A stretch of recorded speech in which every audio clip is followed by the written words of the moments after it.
भाषण आम्हाला या ठिकाणी ऐकायला मिळालं। खरं म्हणजे अध्यक्ष महोदय, या ठिकाणी खरं तर विंदा करंदीकर यांची एक कविता आत्ताच्या सरकारच्या एकूण परिस्थितीवर आपल्याला या ठिकाणी ऐकावी असं मला वाटतं।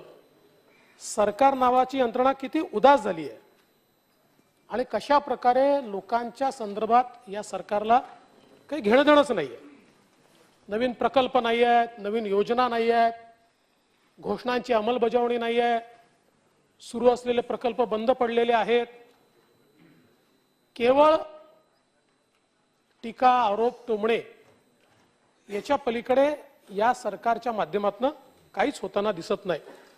आणि म्हणून कविवर्य विंदा करंदीकर असं म्हणतात, सकाळपासून रात्रीपर्यंत तेच ते माकडछाप दंतमंजन, तोच चहा तेच रंजन, तीच गाणी तेच तराणे, तेच मूर्ख तेच शहाणे, सकाळपासून रात्रीपर्यंत तेच ते खानावळीही बदलून पाहिल्या, कारण जीभ बदलणं शक्य नव्हतं। काकूपासून ताजमहाल सगळीकडे सारखेच हाल, नरम मसाला गरम मसाला तोच तो भाजीपाला, तीच ती खवट चटणी तेच ते आंबट सार, सुख थोडे आणि दुःख फार। अशा प्रकारची अवस्था अध्यक्ष महोदय या सरकारची आपल्याला पाहायला मिळते। आणि एक हिंदीचे देखील कवी आहेत, पीएल बामनिया, हे असं म्हणतात आणि त्यांच्या कवितेत सध्याच्या सरकारचं काम कसं चाललंय याची जाणीव आपल्याला येते। आम्ही जे म्हणू तेच खरं आहे, अशा प्रकारे किंवा आमचा कारभार उत्तमच चाललेला आहे अशी जी भावना या सरकारला आलेली आहे, त्या संदर्भात ते असं म्हणतात, तुम चाहो तबेलों को बाजार कह दो, तुम चाहो पतझड़ों को बाहर कह दो, तुम्हारा ही राज है अभी यहां पर, तुम चाहो तो स्कूटर को कार कह दो।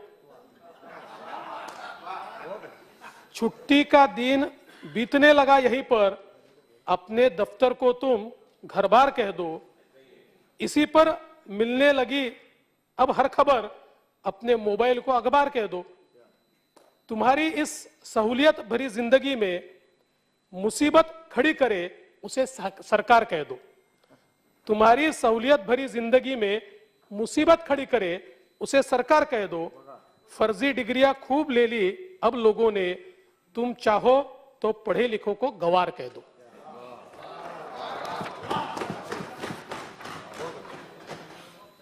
खरं म्हणजे आमचे मुख्यमंत्री साहेब असं म्हणतात की प्रश्न विचारायला अक्कल थोडी लागते। आता आम्हाला माहितीच नव्हतं, आम्ही उगीच 22-25 वर्ष या सभागृहामध्ये तारांकित प्रश्न, अतारांकित प्रश्न, काय काय प्रश्न विचारत बसलो। आधीच हे समजलं असतं तर नसते विचारले। पण काही लोकांना संसदेमध्ये संसद रत्न पुरस्कार मिळतो अधिक प्रश्न विचारल्याबद्दल, काहींना इथे पुरस्कार मिळतो अधिक प्रश्न विचारल्याबद्दल। पण आज आम्हाला समजलं प्रश्न विचारायला काही अक्कल लागत नाही। अध्यक्ष महोदय, खरं म्हणजे आमची चूक झाली। आम्ही आपलं MVA म्हणजे महाविकास आघाडी समजलो, नंतर लक्षात आलं महाविकास आघाडी नाही, महाविनाश आघाडी।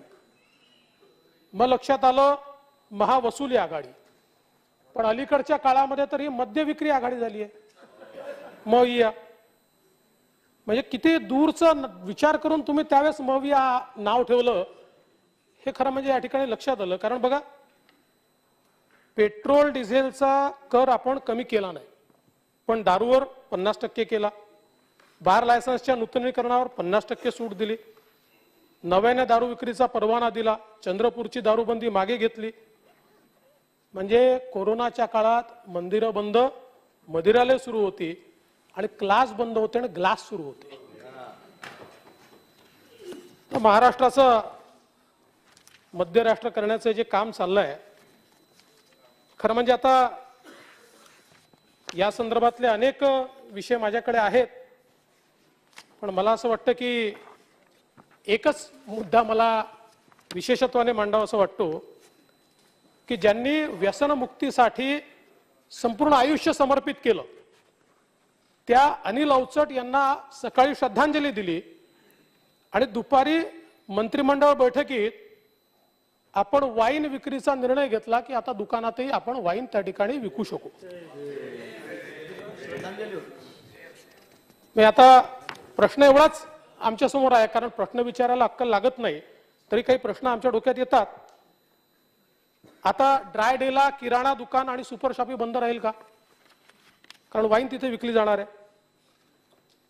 एक आमचे प्रवक्ते साहेब म्हणतात वाईन ही दारू नाही, मग आता ड्रंक अँड ड्राईव्ह मधनं वाईन वगळली जाणार का हे आम्हाला गृहमंत्र्यांनी सांगितलं पाहिजे, कारण वाईन ही दारू नाही आहे। त्यामुळे वाईन पिऊन ड्रायव्हिंग केलं तर no fine if you have wine, no wine no fine. आणि ती दारू नसल्यामुळे आता वेगवेगळ्या बैठकांमध्ये आपण वाईन सर्व करणार का असा प्रश्न आला आणि म्हणून मला एकाने खूप छान लाईनी बनवून पाठवल्या। तो म्हणाला किराण्याच्या यादीत आता वाढणार एक लाईन, बाकीच्या सामानासोबत एक बाटली वाईन, झिंगत झिंगत येथील मंत्री स्वागत होईल फाईन, यालाच म्हणतात विकासाचं चालतं बोलतं साईन, हळूहळू विकतलेही बहुतेक उघड रम आणि व्हिस्की, राज्य कारभार करणे आता होणार अधिक रिस्की। खरं म्हणजे अध्यक्ष महोदय शेतकऱ्यालाच मदत करायची होती। आता या ठिकाणी सांगितलं की अरे वाईनचा निर्णय हा शेतकऱ्याला मदत करण्याकरता आपण केला, मग त्याला जर मदत करायची होती तर 50,000 रुपये हेक्टरी आपण घोषित केले होते ते द्यायला पाहिजे होते, किंवा टोमॅटो केचप, मोरावळा, जेली, जॅम, ज्यूस, ग्रेप्स, सबसीड ऑइल, द्राक्ष मनुका, फळांचे पल्प, अशा सगळ्या गोष्टी सोडून वाईनच्याच मागे आपण इतकं का लागलो हे मला समजत नाही। पण मला असं वाटतं की या संदर्भात अधिक मी बोलणार नाही। आज खरं म्हणजे अनेक विषय आपण या ठिकाणी घेतले आहेत, पण माझे काही सहकारी देखील विषय मांडणार आहेत। उद्या सुधीर भाऊ देखील या विषयावर बोलताना विशेषतः अनुशेषाचा विषय आणि विदर्भाचा विषय ते मांडतील, आणि म्हणून मुंबई महानगरपालिकेच्या संदर्भात मी या ठिकाणी बोलणार आहे। आता बघा काय झालंय की जगातली सर्वात श्रीमंत महानगरपालिका असं देशातली असं आपण मुंबई महानगरपालिकेचं वर्णन करतो, आणि इतके रिसोर्सेस आहेत। रिसोर्सेस असले तर विकास झाला पाहिजे, ही महानगरपालिका पुढे गेली पाहिजे, पण अशी परिस्थिती काही दिसत नाहीये। आत्ताच केंद्र सरकारने एक इंडेक्स घोषित केला आणि million plus municipalities and municipal performance index असं त्याचं नाव आहे। मागच्या वेळेस मला आठवतं की हा इंडेक्स ज्यावेळेस आला होता 2017 साली, तर इलेक्शनमध्ये मला असं वाटतं की त्यावेळेस माननीय आताचे मुख्यमंत्री तेव्हाचे पक्षप्रमुख हे या इंडेक्सचाच हवाला देत होते की बघा या इंडेक्समध्ये आम्ही किती चांगलं काम केलंय, त्यामुळे या इंडेक्सवर तर आपला विश्वास आहेच। आता या इंडेक्समधली अवस्था अशी आहे की 4थ्या क्रमांकावर पिंपरी चिंचवड आहे, 5व्या क्रमांकावर पुणे आहे, आणि मुंबई ही 8व्या क्रमांकावर गेली आहे। पण ते ठीक आहे, म्हणजे तेव्हा तुम्ही 1 क्रमांक म्हणत होतात, पण ते ठीक आहे। महत्वाचं काय आहे की जे आम्ही सातत्याने म्हणतो की मुंबईमध्ये प्रचंड भ्रष्टाचार आहे। मुंबई महानगरपालिका म्हणजे मगाशी आमचे मुख्यमंत्री महोदय सांगत होते की मुंबईला सोन्याचं अंड देणारी कोंबडी काही लोक समजतात, पण माझं मत आहे महानगरपालिकेत जे सत्ता चालवत आहेत ते महानगरपालिकेला सोन्याचं अंड देणारी कोंबडी समजतात। अशी परिस्थिती या महानगरपालिकेची आहे। आपल्याला आश्चर्य वाटेल, देशातल्या सगळ्यात श्रीमंत महानगरपालिकेचं आणि ज्यांचा क्रमांक देशात 8वा आहे त्यांचं रँक इन फायनान्शियल मॅनेजमेंट किती असावा? फायनान्शियल मॅनेजमेंट मधला आपला रँक आहे 45, 45वा। देशामध्ये 45व्या नंबरवर आपण आहोत। 8व्या नंबरवर नवी मुंबई आहे, 14व्या नंबरवर पुणे आहे, 17व्यावर पिंपरी चिंचवड आहे, अगदी नागपूर देखील आपल्यावर गेली आहे। फायनान्शियल मॅनेजमेंट मध्ये नागपूरचा क्रमांकही जी या कुठल्याही महानगरपालिकेच्या तुलनेत गरीब महानगरपालिका आहे, रिसोर्सेस कमी आहेत, त्याचाही नंबर आपल्या वर आहे. फायनान्शियल रिसोर्स मॅनेजमेंटमध्ये मुंबईला कुठे नेऊन ठेवलं आपण? 45व्या क्रमांकावर. आणि याचा जर ग्रॅन्युलर डाटा आपण बघितला तर त्याच्यामध्ये आपल्याला अजून लक्षात येतं की किती प्रकारचे मिसमॅनेजमेंट्स या मुंबईमध्ये आपण करतो आणि कशा प्रकारे मुंबई महानगरपालिकेच्या बजेटला लुटून नेण्याचं काम हे या मुंबई शहरामध्ये होत आहे. आणि म्हणून आपण भावना किती चांगली असेल, मुख्यमंत्र्यांचं भाषण चांगलं होतं, छोटंसं होतं, पण भावना खूप सुंदर होती की मुंबईकरांना आपल्याला काहीतरी द्यायचं आहे, गरिबांना द्यायचं आहे, श्रमिकांना द्यायचं आहे. पण देण्याच्या नावाखाली आपण घेतोय. आपण या ठिकाणी सफाई कामगारांना जी काही घरं देण्याची योजना आहे, आमचे सहकारी त्यातला भ्रष्टाचार मांडणार आहेत.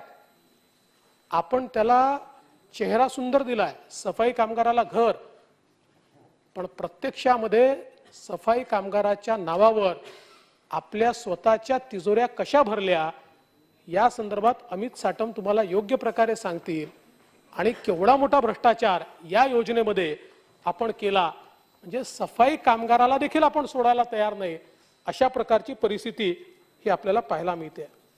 खरं तर जम्बो कोविड सेंटरमध्ये घोटाळा, बीकेसी, मुलुंड, दहिसर, वरळी, नेस्को, भायखळा, एकही सेंटर भ्रष्टाचारातून सुटलं नाही. खरं म्हणजे आमची कोणी आपल्या UN तारीफ केली, अजून आमची कोर्टाने तारीफ केली. खरं म्हणजे हे कधीतरी कोर्टापुढे गेलं पाहिजे हे घोटाळे. कारण कोर्ट एखाद्या मुद्द्यावर बोलल्यानंतर आपण आपली पाठ थोपटून घेतो.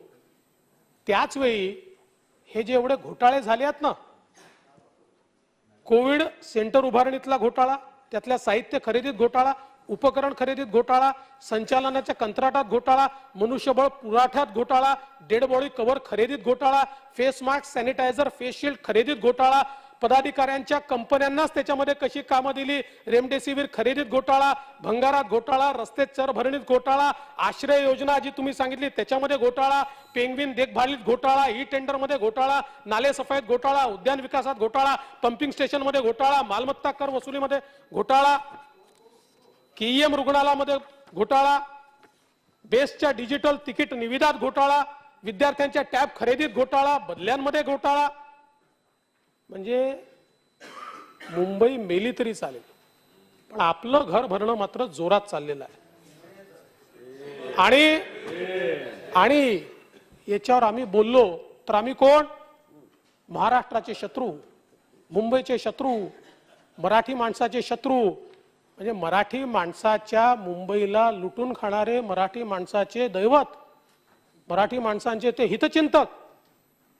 आणि भ्रष्टाचाराच्या विरुद्ध जे आवाज उठवतात तो आवाज दाबण्याकरता आम्ही शत्रू. पण काळजी करू नका, मुंबईचा मराठी माणूस असो की अमराठी माणूस असो, प्रत्येकाच्या लक्षात या कोविडमध्ये आलाय की प्रेताच्या टाळूवरचं लोणी कोणी खाल्लंय, कोण आपला शत्रू आहे हे प्रत्येकाच्या लक्षात आलेलं आहे. आणि म्हणून खरं म्हणजे ही जी परिस्थिती मुंबईची केली आहे, आज आपण बघा कोविडच्या काळामध्ये मेडिकल इमर्जन्सीच्या नावाखाली कोविड सेंटर सुरू केले, आवश्यक होते, देयर वॉज अ इमर्जन्सी. पण मुंबईमध्ये अनेक नामांकित आणि रेप्युटेड संस्था होत्या की ज्यांना हे काम देता आलं असतं, पण आपल्या पदाधिकाऱ्यांच्या नातेवाईकांना हे काम देण्याचा जो घाट घालण्यात आला, काय परिणाम झाला? 5 कोविड सेंटरचा 100 कोटीचा कॉन्ट्रॅक्ट पदाधिकाऱ्यांच्या नातेवाईकांना दिला.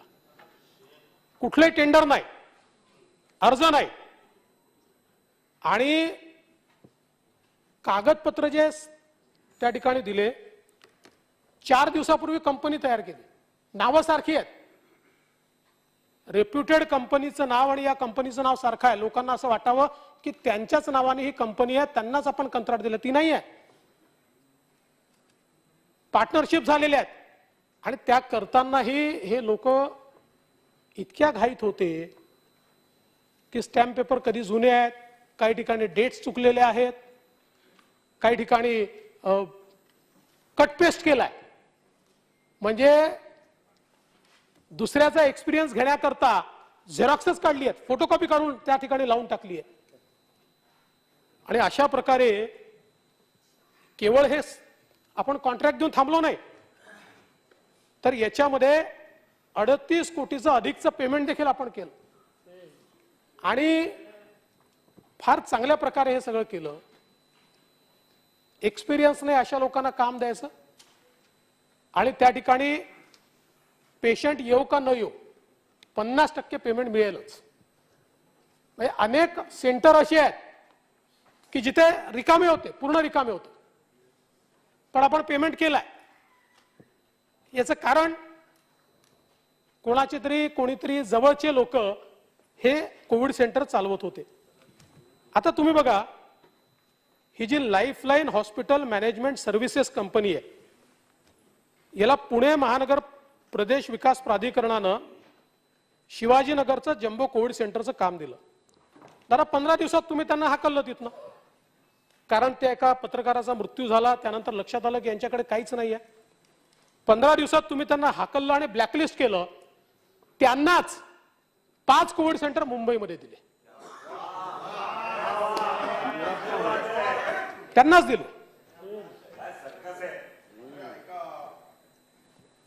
आणि खरं म्हणजे इतक्या या घोटाळ्याच्या वेगवेगळ्या तक्रारी या ठिकाणी करण्यात आल्या आहेत, पण त्यावर कुठली कारवाई ही मात्र होताना दिसत नाही.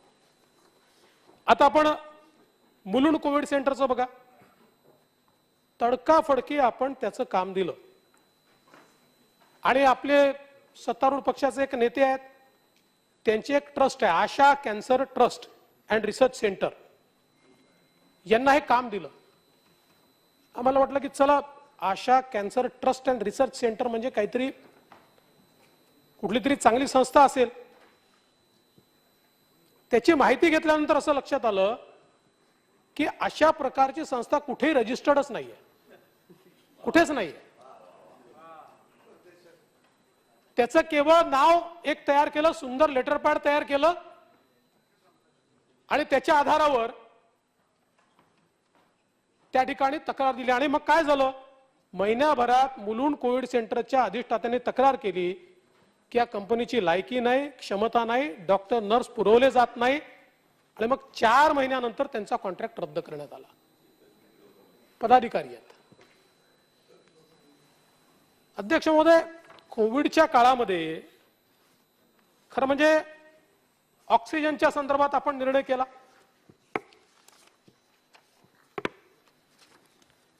आणि आपण सांगितलं की 10 रुग्णालयामध्ये ऑक्सिजन जनरेशन प्लांट आपण लावायचे. आणि मग प्लांट उभारणीचे काम 3 निविदाकार पुरवठादार यांना देण्याच्या संदर्भातली फाईल या ठिकाणी तयार झाली. आणि मग हे जे ऑक्सिजन जनरेशन प्लांट आहेत हे तयार करण्याकरता 84 कोटी रुपयाचं कंत्राट दिलं.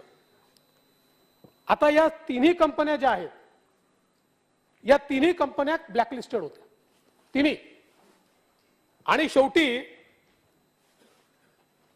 यातल्या एका कंपनीला, म्हणजे मला तर आश्चर्य वाटतं की एका दिवसात त्या कंपनीने जाऊन डिस्ट्रिक्ट कोर्टातनं त्याच्या विरुद्ध ऑर्डर आणला.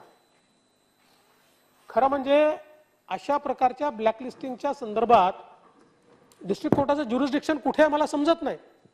ते नाही आहे, त्याची प्रोसेस आहे, पण कंटेस्ट नाही केलं.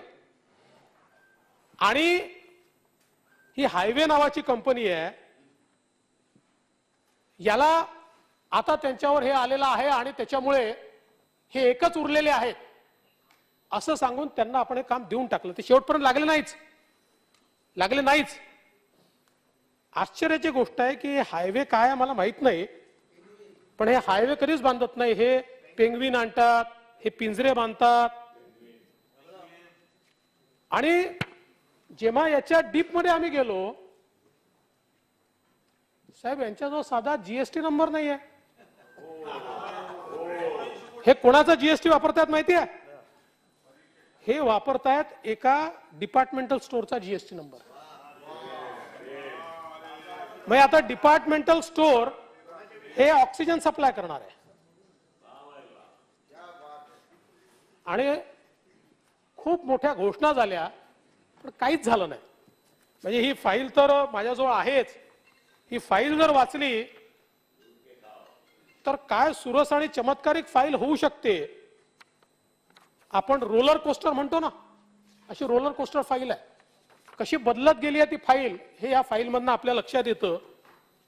पण अध्यक्ष महोदय, या संपूर्ण कोविडच्या काळात अजूनही आमचे सहकारी मांडतील खूप घोटाळे आहेत. मी काय सगळे मांडणार नाही, मला कमी वेळात आपला संपवायचं आहे, अनेकांना बोलू द्यायचं आहे. पण मला आश्चर्य वाटतं की कोविडच्या काळातही इतके भयानक घोटाळे जर या ठिकाणी होत असतील तर काय खरं म्हणजे. आता बघा काय परिस्थिती होती. आता सप्टेंबर 2020 म्हणजे परिस्थिती सांगतो की वजन पडल्याशिवाय फायली चालायच्या नाही. मुंबई महापालिकेच्या वतीनं गरिबांसाठी 73 औषधी खरेदीची फाईल ही महापौरांकडे मान्यतेला गेली. सप्टेंबर 2020 कोरोनाचा काळ. मे 2021 पर्यंत 18 स्मरणपत्र गेली आणि 18 स्मरणपत्रानंतर मग त्यांच्या कार्यालयाने सांगितलं की फाईल गहाळ झाली. म्हणजे कोविडने लोक मरतायत आणि आम्ही औषध खरेदी करण्याच्या ऐवजी पत्र पाठवतो एकमेकाला. मग नवीन फाईल तयार झाली. ती नोव्हेंबर 2021 म्हणजे 1 वर्ष 2 महिन्यांनी दुसरी फाईल मंजुरीसाठी आली. म्हणजे 15 महिने 18 स्मरणपत्र. काय गरिबांकरता औषध खरेदी होणार आहे. कुठे औषध नव्हतं, खरेदी नव्हती आणि मग आपापसातच भांडण झालं. स्थायी समितीच्या बैठकीत पोलीस चौकशीची मागणी करण्यात आली. आयुक्तांनी विशेष उपायुक्त, आरोग्य उपायुक्त यांची 2 सदस्यीय समिती गठीत करण्याची मागणी मान्य केली. 14 दिवसात अहवाल येणार होता. अजूनही तो अहवाल आलेलाच नाही, कारण तो येऊ शकत नाही आणि फाईल गहाळ झाल्याची तक्रार देखील या ठिकाणी नाही. आता ही फाईल कोणाची वाट पाहत होती हे मी काही वेगळं सांगण्याची आवश्यकता आहे असं मला या ठिकाणी वाटत नाही. तुम्ही काय परिस्थिती आहे. इंजेक्शन आणि सर्वसाधारण लसी शेड्यूल 1 मुंबई महानगरपालिका सगळ्यात श्रीमंत महानगरपालिका. जुलै 2021 मध्ये करार संपला. नवीन निविदा अद्यापही काढण्यात आलेली नाही. त्यामुळे रुग्णांना खासगीतून खरेदी करावी लागते. शेड्यूल 2 ची औषधे. जुना करार जानेवारी 2022 मध्ये संपुष्टात आला. नवीन खरेदी नाही. त्यामुळे टॅबलेट आणि कॅप्सूल रुग्णालयात उपलब्ध नाहीत. शेड्यूल 3 ची औषधे, सिरप आणि ऑइंटमेंट. फेब्रुवारी 2022 मध्ये निविदा संपुष्टात, नवीन निविदा नाही. एक्सरे फिल्मचं 250 साहित्य. जून 2021 मध्ये 100 प्रकारच्या साहित्यांची निविदा अजूनही प्रलंबित आहे. अजूनही प्रलंबित आहे. 10 महिने प्रलंबित आहे. मग शेड्यूल 5 डिसइन्फेक्टंट आणि अन्य गोष्टी. आता या काळामध्ये सगळ्यात जास्तीची जी आवश्यकता होती 50% निविदा झाली, 50% अद्याप प्रलंबित आहे. शेड्यूल 6चं मगाशी मी सांगितलं की कशा प्रकारे थांबवलं. Schedule 7 cotton bandage. आता कॉटन बँडेज हे किती बेसिक गोष्ट आहे. डिसेंबर 2019 मध्ये निविदा जारी केली, अद्यापही ती फायनल झालेली नाही. शेड्यूल 8 निडल आणि सिरिंज 50%, त्याच्यावर खरेदी नाही. शेड्यूल 9 सर्जिकल उपकरणे केवळ 50% अंतिम. आणि शेड्यूल 10 लॅब उपकरणे, ब्लड कलेक्शन निडल जानेवारी 2021 पासून निविदाच निघालेल्या नाही. आता 10 शेड्यूलची परिस्थिती आहे. खरं म्हणजे महानगरपालिकेला रस कशात आहे.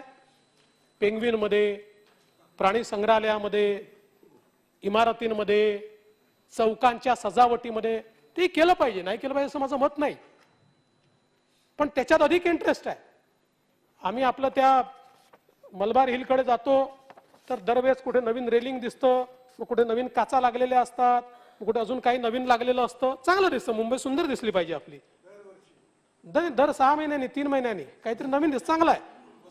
नवीन प्रकारचे ते आपले हे दिसतात, काय म्हणतात त्याला, बस स्टॉप दिसतात, नवीन प्रकारचं स्ट्रीट फर्निचर आम्हाला पाहायला मिळतं. आता तर आपण मुंबई रंगवत, चांगली गोष्ट आहे, दिसलंच पाहिजे.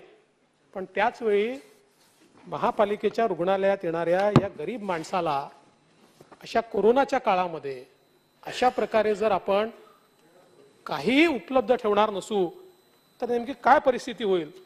आणि अध्यक्ष महोदय, खरं म्हणजे अंध डळतं आणि कुत्रं पीठ खातं असं काहीतरी म्हण आहे, ही परिस्थिती या ठिकाणी पाहायला मिळते.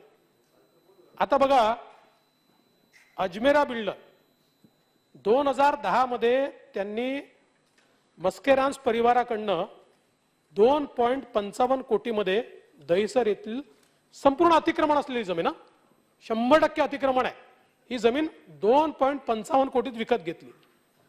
त्यानंतर ती एक्वायर करा असं ते तगादा त्यांनी लावला आणि सातत्याने तो तगादा सुरू होता. पहिल्यांदा सीताराम कुंटे कमिशनर, मग अजय मेहता कमिशनर आणि मग प्रवीण परदेशी कमिशनर, या तिन्ही महापालिका आयुक्तांनी ही जमीन एक्वायर करू नये अशा प्रकारचा आदेश त्या ठिकाणी दिला. आणि त्यानंतर नवीन सरकार आल्याबरोबर जी जमीन 2.55 कोटीमध्ये म्हणजे 2,55,00,000 घेतली होती, पूर्ण अतिक्रमित जमीन होती, त्या जमिनीचं 349 कोटी रुपयाचं आपण पेमेंट केलं. आणि त्याच्यावर तो बिल्डर सॅटिस्फाईड नाही, तो कोर्टात गेलाय. तो म्हणतो मला 900 कोटी रुपये पाहिजे. आणि कदाचित कोर्टात संगनमत करायचा प्रयत्न झाला, कोर्टाच्या लक्षात येईल, पण नाही आलं आणि संगनमत झालं तर 900 कोटी रुपये देखील या ठिकाणी मिळतील. आणि काय सुंदर या ठिकाणी संकल्पना असते. आता माहुल पंपिंग स्टेशनच्या उभारणीसाठी पुन्हा अजमेरा बिल्डर, भूखंडाची अदलाबदली. आता माहुल पंपिंग स्टेशन बांधण्याकरता अजमेराचाच भूखंड योग्य आहे अशा प्रकारचा निर्वाळा हा महानगरपालिकेच्या अधिकाऱ्यांनी दिला. आणि मग हा काय भूखंड होता? हा CRZ बाधित भूखंड होता. याच्यावर कुठलंही बांधकाम हे अजमेरा करू शकत नव्हते, कुठलंही नाही. आणि मग पालिकेची जागा होती जवळ, त्याच्यावर उद्यान आणि बगीचाचं आरक्षण होतं. मग स्वॅपिंग ऑफ लँड केलं आणि स्वॅपिंग ऑफ लँड करताना अनबिल्डेबल ही जागा आम्हाला पंपिंग स्टेशन बांधायचं म्हणून महानगरपालिकेने घेतली आणि पालिकेच्या जागेवर जे उद्यान आणि बगीचाचं आरक्षण होतं ते काढून त्याला निवासी प्रकल्पाचं आरक्षण करून त्याला दिलं. म्हणजे स्वॅपिंग ही नॉन बिल्डेबल, त्याला खरं तर उद्यान आणि बगीचाचं आरक्षण असतं तरी त्याला DCR प्रमाणे खूप पैसे मिळाले असते. पण अल्लाह मेहरबान, तो गदा पहलवान. त्यामुळे अशी परिस्थिती या ठिकाणी आली की तेही आरक्षण बदलवून आणि त्याला अशा प्रकारचं या ठिकाणी लाभ देण्यात आला. आणि महानगरपालिकेतल्या सगळ्या विरोधी पक्षांनी, म्हणजे तुमच्यासोबतच्या काँग्रेसनी, आमच्या भाजपनी, सगळ्यांनी याचा विरोध केला. रईस भाई, सही बात है, आपको पता है, सगळ्यांनी विरोध केला. पण काय आहे, कोरोनाच्या काळामध्ये तर अध्यक्ष महोदय बैठका म्हणजे विधानसभेचं अधिवेशन झालं पण महानगरपालिकेची बैठक ऑनलाईन आणि विरोधी पक्ष बोलायला गेला की म्यूट, चर्चा नाही. हम करे सो कायदा, हजारो कोटी रुपयाचे काय टेंडर निघाले आहेत, आश्चर्य आहे. खरं तर आता या सगळ्या कोरोनाच्या लॉकडाऊनमुळे व्यवहार बंद होते. आपण मगाशी मंत्री महोदयांनी सांगितलं की आम्ही कशी बिल्डरांना सूट दिली वगैरे, चांगलं केलं, ठीक आहे, मान्य करू, चला, अतिशय चांगलं तुम्ही काम केलं, सुंदर. पण त्याच वेळी सामान्य माणसाने 1 रुपया थकवला तर तुम्ही त्याचं विजेचं कनेक्शन कापता, तुम्ही त्याच्यावर कारवाई करता. मात्र सामान्य माणसावर कारवाई करणारी मुंबई महानगरपालिका बिल्डरांकडे 2300 कोटी रुपयाचा मालमत्ता कर थकलेला आहे. मोठे मोठे लोक आहेत, यातला एक पैसा आम्ही वसूल करत नाही. म्हणजे हा वेगळा न्याय त्यांच्याकरता काय आहे हे या ठिकाणी खरं म्हणजे मला लक्षात येत नाही. आज आपण बघा, मुंबईच्या एसटीपीच्या संदर्भात अध्यक्ष महोदय, मुंबईमध्ये एवढी महत्वाची ही महानगरपालिका आहे, या महानगरपालिकेचं सगळं अनट्रीटेड पाणी आम्ही समुद्रात टाकतो. इतके वर्ष झाले. आणि म्हणून ज्यावेळेस मी मुख्यमंत्री झालो त्यावेळेस मी याचा पाठपुरावा केला. या देशामधला सगळ्यात मोठा प्रश्न असा होता की डिस्चार्ज स्टँडर्ड्स तयार झाले नव्हते. आणि म्हणून तेव्हाचे गोव्याचे मुख्यमंत्री मनोहर पर्रीकर आणि मी आम्ही दोघं केंद्र सरकारकडे गेलो आणि पूर्ण देशाकरता डिस्चार्ज स्टँडर्ड्स तयार झाले पाहिजेत आणि एसटीपी कंपल्सरी झाला पाहिजे याची आम्ही मागणी केली. त्यानंतर सातत्याने मुंबई महानगरपालिकेच्या अधिकाऱ्यांना दिल्लीला बोलवून मी 6 बैठकी केल्या आणि त्या बैठकांमध्ये डिस्चार्ज स्टँडर्ड्स फायनल करायला लावले. त्यानंतर ग्रीन ट्रायब्युनलचा एक कार्यक्रम झाला पुण्याला. सगळे जजेस होते, सर्वोच्च न्यायालयाचे आणि ग्रीन ट्रायब्युनलचे. मी त्या ठिकाणी खंत व्यक्त केली की आम्ही इतका प्रयत्न करून हे डिस्चार्ज स्टँडर्ड्स या ठिकाणी तयार करतोय आणि कोणीतरी जाऊन ट्रायब्युनलमध्ये जातं आणि त्या ठिकाणी त्याच्यावर स्थगिती आणतं. त्यामुळे काही लोकांना हे होऊच द्यायचं नाहीये. आणि तिथे देखील सर्वोच्च न्यायालयाच्या जजेसनी आणि ग्रीन ट्रायब्युनलच्या जजेसनी सकारात्मकता दाखवली आणि हे सगळे डिस्चार्ज स्टँडर्ड्स आपण तयार केले. आणि त्यानंतर मुंबई महानगरपालिकेने याच्या निविदा काढल्या. पण अध्यक्ष महोदय, याच्या निविदांमधला घोळ इतका आहे, मी त्या ठिकाणी ज्यावेळेस इथल्या निविदा बघितल्या, महानगरपालिकेला प्राप्त किंमत निविदेची होती 7.47 कोटी पर एमएलडी. मी देशभरामध्ये 100% एकूण एक एसटीपीची किंमत आणली. एकूण एक बंगलोरमध्ये कुठे जिथे छोट्यातला छोटा असेल मोठ्यातला मोठा असेल, जेवढे एसटीपी रेकॉर्डवर आहेत या प्रत्येक एसटीपीची किंमत आणली आणि मुंबई महानगरपालिकेला मी ते पत्र दिलं.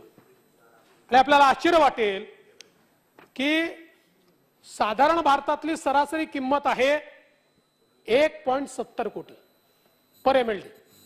म्हणजे एका एमएलडीला 1,70,00,000 आणि मुंबई महानगरपालिकेचं टेंडर आलं 7.47 कोटी, 7 पटीने जास्त. आणि त्यावेळेस मी ऑब्जेक्शन घेतलं याच्यावर. मी म्हटलं लूट आहे.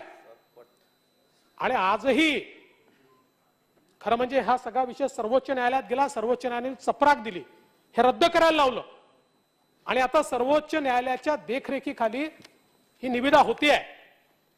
पण माझ्या समोरचा प्रश्न एवढाच आहे की सर्वोच्च न्यायालय हे काही याच्या स्टँडर्ड्स मध्ये जाणार नाहीये, ते प्रक्रियेवर जाणार आहे. आजही मी दाव्यानं सांगतो, या ठिकाणी जे एस्टिमेट तयार केले ते इन्फ्लेटेड एस्टिमेट्स आहेत. आणि कसे एस्टिमेट तयार केलेत माहितीये? माझ्याकडे जर एखादं इक्विपमेंट आहे, एखादी टेक्नॉलॉजी आहे, तर मी गेलो आणि मी सांगितलं ही पण ऍड करून टाका. अजून वळसे पाटील साहेबांकडे एखादी टेक्नॉलॉजी आहे, त्यांनी सांगितलं ती पण ऍड करून टाका. असे इतके ऍड ऑन याच्यामध्ये केले आहेत म्हणजे ज्या गोष्टीची आज आवश्यकताही नाही आहे. म्हणजे ते सांगतील हे आम्ही ही ऍडव्हान्स आहे, ती ऍडव्हान्स आहे, ती ऍडव्हान्स आहे. अरे ज्याची आज आवश्यकताच नाही आहे अशाही गोष्टी त्याच्यामध्ये ऍड करून करून इतकं भयानक इन्फ्लेटेड अशा प्रकारचं हे टेंडर या ठिकाणी तयार करण्यात आलं आहे. म्हणजे हे तर ठीक आहे, आता सर्वोच्च न्यायालयाच्या देखरेखीखाली आहे, पण आम्ही पण नजर ठेवून आहोत. आम्ही पण नजर ठेवून आहोत. ज्या क्षणी अध्यक्ष महोदय मुंबईची लूट करण्याचा प्रयत्न होईल, आवश्यकता पडली तर सर्वोच्च न्यायालयाच्याही निदर्शनास आणून देऊ. पण जी गोष्ट 1.5 कोटीमध्ये होते पर एमएलडी, आणि किती किती एमएलडी करणार आहोत आपण? 2000 एमएलडी, 25,000 कोटी रुपयाचं टेंडर अध्यक्ष महोदय. आणि म्हणून ही जी काही लूट आहे ही कुठेतरी थांबली पाहिजे. आज तुम्ही सांगा, आपण पर्यावरणाच्या संदर्भात या ठिकाणी एवढं बोलतो, परंतु अवस्था काय आहे? एकीकडे आपण पर्यावरणाचा एवढा उदोदो करतो. 22 जानेवारीला पर्यावरण कार्यकर्ते अभय आझाद या नागरिकाला अटक झाली. का झाली? विले पार्ले भागात 100 वर्ष जुनं एक झाड कापण्यात येत होतं. हे अभय आझाद गेले आणि त्यांनी विचारलं झाडं कापण्याची परवानगी आहे का. सराईत गुन्हेगारासारखं त्याला मारून अक्षरशः गाडीत कोंबलं आणि त्याला त्या ठिकाणी जेलमध्ये टाकलं. आता आपण हेरिटेजच्या एवढ्या गोष्टी करतो, पण एखाद्याने प्रश्न विचारला तर त्याच्यावर आपलं ऑब्जेक्शन आहे. आणि मग आपण सांगितलं सॉल्ट पॅन जागेवर कोणतेही बांधकाम करू देणार नाही. चांगली गोष्ट आहे, करू देणार नाही. अतिक्रमण झाले तरी आम्हाला चालतील. पण या इको सेन्सिटिव्ह झोन मध्ये आम्ही बॅनर्स बघितले सत्तारूढ पक्षाच्या एका सन्माननीय आमदारांचे, आणि त्यात लिहिलं होतं या मिठागराच्या जमिनीवर मुंबईतला पहिला अम्युजमेंट पार्क आणि थीम पार्क आम्ही उभारणार. त्याचे बॅनर आम्ही बघितले. खरं म्हणजे आता हे प्रकरण तर उच्च न्यायालयात गेलाय. मिठागार विभागाने अवमान याचिका दाखल केली आहे. चाललाय त्याच्यावर जे काय चाललंय ते. असाच प्रयत्न 2014 पूर्वी झाला होता, त्यावेळेस तो अयशस्वी झाला. 18 मध्ये हायकोर्टाने जैसे ते आदेश दिले. त्यामुळे आम्ही बोलतो काय आणि आमच्या कृतीमध्ये काय आहे हे मात्र या ठिकाणी खरोखर लक्षात येतं. आता हे बघा, भायखळाच्या प्राणी संग्रहालयामध्ये टेंडरमध्ये, आता प्राणी संग्रहालयाचं टेंडर, याच्यामध्ये वाढ किती व्हावी, याच्यामध्ये 106 कोटीची वाढ. म्हणजे एक टेंडर होतं 91 कोटीचं, दुसरं 94 कोटीचं, आणि कंपन्यांनी टेंडरमध्ये 146 कोटी आणि 145 कोटी असे 106 कोटी रुपयाचं अधिक्य. आता याची तक्रार केली आमच्या विनोद मिश्रांनी आर्थिक गुन्हे शाखेकडे. अंदाजित रकमेपेक्षा 15% अधिक आपण सीबीसीने सांगितलंय की आपण देऊ शकतो, जास्तीत जास्त.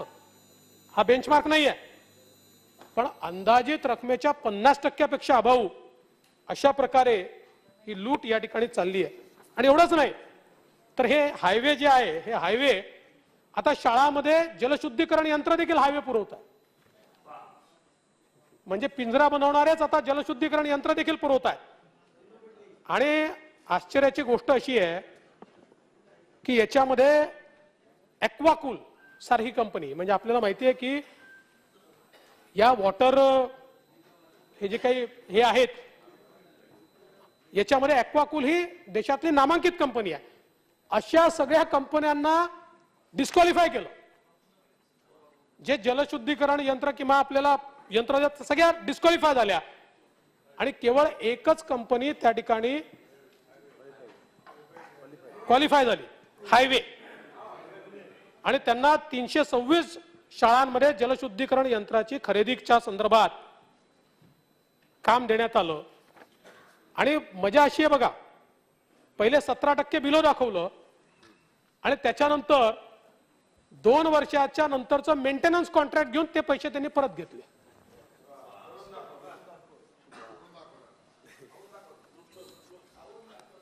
आता राणीच्या बागेच्या संदर्भात तर आमचे असलम शेख साहेब आहेत का इथे, त्यांनीच ऑब्जेक्शन घेतलंय. आता मी काय सांगायचं याच्यात. इथे पुन्हा हायवेच आहे, जाऊ द्या. अध्यक्ष महोदय, 10वीचं वर्ष संपताना 39 कोटीच्या टॅबची खरेदी. एक टॅब 20,532 रुपयाला. आणि सगळं संपल्यानंतर आणि ही दिल्यानंतरही 2 महिने लागणार. ते बिचारे पासून निघूनही जाणार. 10वीच्या मुलांकरता टॅब खरेदीच्या नावाखाली या ठिकाणी म्हणजे टेंडर पे टेंडर आणि नो सरेंडर अशा प्रकारची अवस्था या ठिकाणी खरं म्हणजे पाहायला मिळतं. आणि मग याचाच परिणाम आहे अध्यक्ष महोदय, याचाच परिणाम आहे की स्थायी समितीच्या अध्यक्षांकडे ज्यावेळेस धाड पडली, पहिल्यांदा 130 कोटी, ती वाढता वाढता 300 कोटीची बेहिशोबी संपत्ती सापडली. 2 वर्षामध्ये 38 संपत्ती त्यांच्या पूर्ण त्याचा रेकॉर्ड सापडलेला आहे.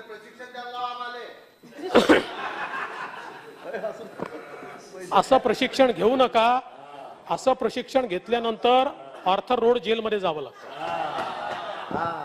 चांगलं प्रशिक्षण घ्या. म्हणजे इकडे लोक कोरोनाने मरत होते आणि तिकडे प्रॉपर्ट्या घेणं चाललं होतं. प्रॉपर्ट्या घेण्याचा रेटही बघा, 24 महिन्यात 38 प्रॉपर्टी.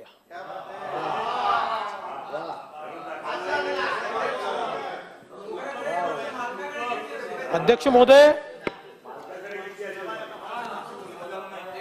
मुंबई महानगरपालिकेमध्ये शेवटच्या स्थायी समितीच्या बैठकीतही 6,000 कोटी रुपयाचे 370 प्रस्ताव 30 मिनिटात मंजूर करून टाकले. पण मजेची गोष्ट बघा, म्हणजे सगळं काय निम्नस्तर जलाशय, भूमिगत जलबोगदा, आर दक्षिण महापालिका रुग्णालयाचे इमारत बांधकाम, वैशिष्ट्यपूर्ण रुग्णालयाचे बांधकाम, रुग्णालयातील विविध कामे, अग्निशमन वाहन खरेदी, त्यानंतर 600 कोटी 800 कोटी मलनिस्सारण विभागासाठी शीघ्र वाहन खरेदी, अजून कुठल्या जलाशयाची पुनर्बांधणी. पण हे सगळं करताना नालेसफाईचा विषय नाही आला. आता मॉन्सून येणार आहे, शेवटची सभा आहे, उन्हाळ्यानंतर आपली परिस्थिती काय असते आपण मुंबईची बघितली आहे, पण नालेसफाईच्या संदर्भात मात्र कुठलाही विषय आला नाही. आणि हे जे सगळे विषय आहेत, बांधकामाचे विषय, हे मात्र मोठ्या प्रमाणात. आणि मजा अशी आहे की तुम्ही 7 मार्चला तिथलं सीसीटीव्ही फुटेज बघा, काय लाईन लागली होती हो, भयानक काय लाईन लागली होती. आणि आजकाल काय की मी पेन ड्राईव्ह दिला तर लोकांना राग येतो, पण तुम्हाला पाहिजे असेल तर तिथल्या लागलेल्या लाईनीत कोण कोण आहे याचा पेन ड्राईव्ह मी तुम्हाला द्यायला तयार आहे. मी तयार आहे, कोण आत जात होतं, कोण बाहेर येत होतं, हे द्यायला मी तयार आहे. पण अध्यक्ष महोदय जाऊ द्या, खरं म्हणजे खंदकांसाठी अध्यक्ष महोदय 559 कोटी रुपयाचं कंत्राट ज्यावेळी आमच्या भाजपच्या सदस्यांनी लावून धरलं की याच्यामध्ये घोटाळा आहे, अध्यक्ष महोदय महानगरपालिकेचे 136 कोटी रुपये त्याच्यामध्ये वाचले. 136 कोटी नाही तर देऊन टाकलं होतं. पण ज्यावेळेस आमच्या लोकांनी संघर्ष केला ते 559 कोटीवरनं 433 कोटीवर आलं. आता हे 136 कोटी कोणाच्या खिशात जाणार होते हे आता या ठिकाणी खरं म्हणजे काही लक्षात येत नाही. अध्यक्ष महोदय, खरं तर भ्रष्टाचार इतका बोकाळलेला आहे राज्यामध्ये. धुळ्याचे उपनिबंधक अभिजित देशपांडे उपनिबंधकाला वरिष्ठ लिपिकाने लाच मागितली आणि 24 ते 27 डिसेंबर मधला प्रकार आहे. आणि का मागितली, तो हुशार आहे. तो म्हणाला, वरिष्ठ लिपिक आनंद शिंदे, की तुम्ही सहकारी बँकेच्या निवडणुकीत एका उमेदवारी अर्ज बाद करण्याचे 15 लाख रुपये घेतले. तुम्ही 15 घेतले, त्यातले 2 मला द्या.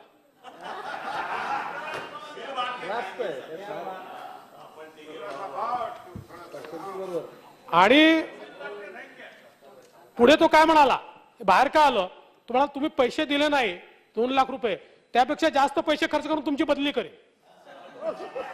आणि नाही तर पत्नी आणि मुलीला बोलवून विनयभंगाची तक्रार करेल, अशा धमक्या त्या ठिकाणी दिल्या. आणि शेवटी चर्चा झाली, मांडवली झाली. 1.40 म्हणजे 1,40,000 मांडवली झाली. पण शेवटी कोणीतरी तक्रार केली आणि 30,000 रुपये पहिला हप्ता देताना तो रंगे हात त्या ठिकाणी पकडला गेला. अंगडियाकडनं कशी वसुली चालली आशिष शेलारांनी काल सांगितलं, मी पुन्हा ते सांगून या संदर्भात आपला वेळ घेत नाही. पण या सोलापूरमध्ये देखील एक सचिन वाझे आहे आणि हा जो सचिन वाझे आहे हा क्राईम ब्रँच कडनं महिन्याकाठी क्राईम ब्रँच करता 60 लाख रुपये हप्ता गोळा करतो. आणि याचं स्टिंग ऑपरेशन झालं. हा माझा पेन ड्राईव्ह नाही आहे, हा पेन ड्राईव्ह तिथल्या पत्रकाराने दिला, सरकारकडे दिलाय. स्टिंग ऑपरेशन झालं. माहिती अधिकार कार्यकर्ते योगेश पवार यांनी ही सगळी क्लिप मुख्यमंत्री गृहमंत्री यांच्याकडे पाठवली आहे. आणि हा पोलीस कर्मचारी आणि अवैध धंदेवाला यांचा संवाद आहे. आणि मग तो म्हणतो की ऊपर तक देना पड़ता है. मी 100% सांगतो, त्यांनी किती वर म्हटलं तरी ते मंत्र्यापर्यंत नाही. मी गृहमंत्र्यांना गेले 25 वर्ष ओळखतोय, त्यामुळे त्यांच्या संदर्भात मी खात्रीने सांगू शकतो.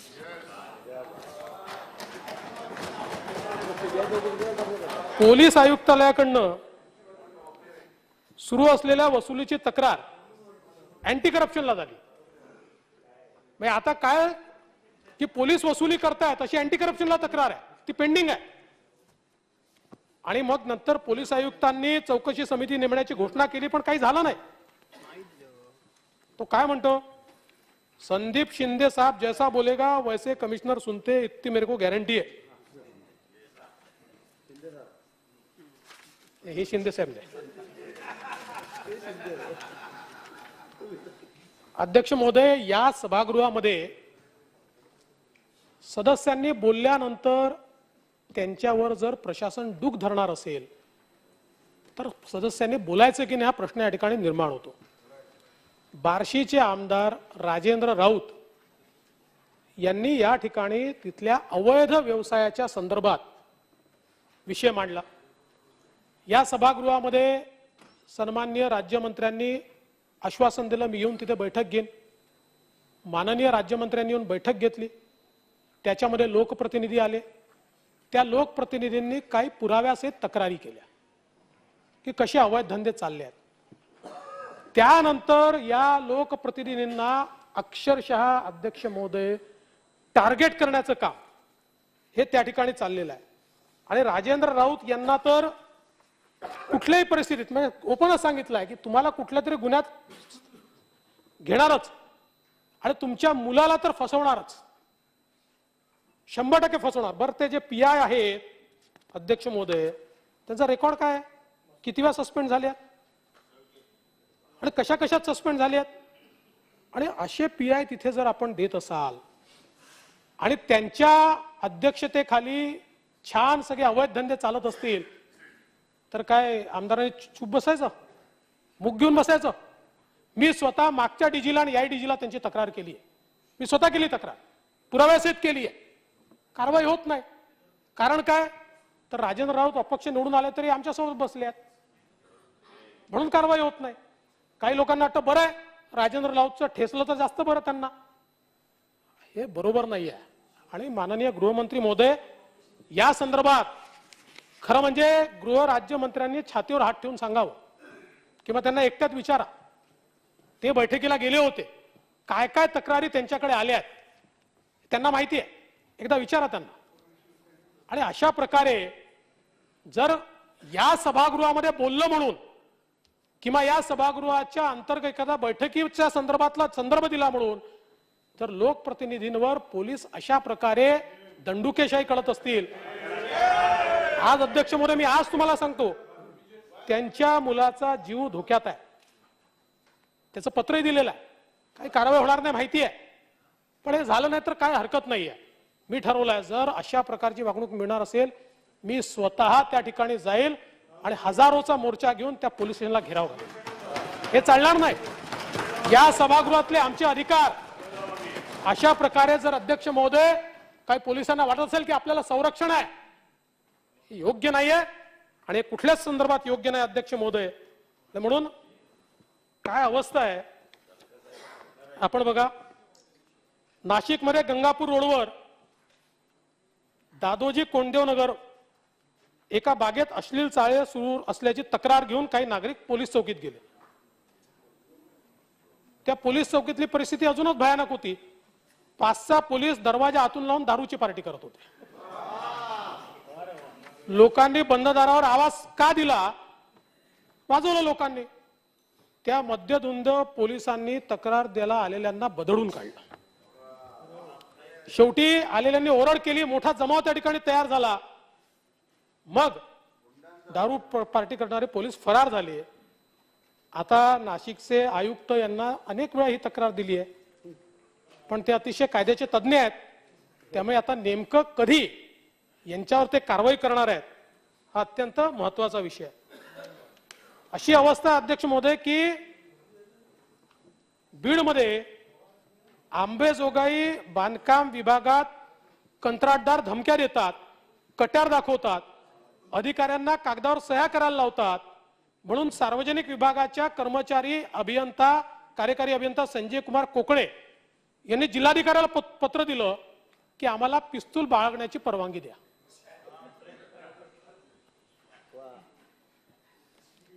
आणि अशा प्रकारची अवस्था त्यांनी सांगितलं की आम्ही नाहीतर जिवंतच राहणार नाही. ही अवस्था आज आपल्याला या ठिकाणी पाहायला मिळते. खरं म्हणजे तो एक स्पेशल 26 सिनेमा निघाला होता, त्याच्यामध्ये जसे बनावट अधिकारी तसं चक्क IPS अधिकाऱ्यांच्या बदल्यांचे बनावट आदेश.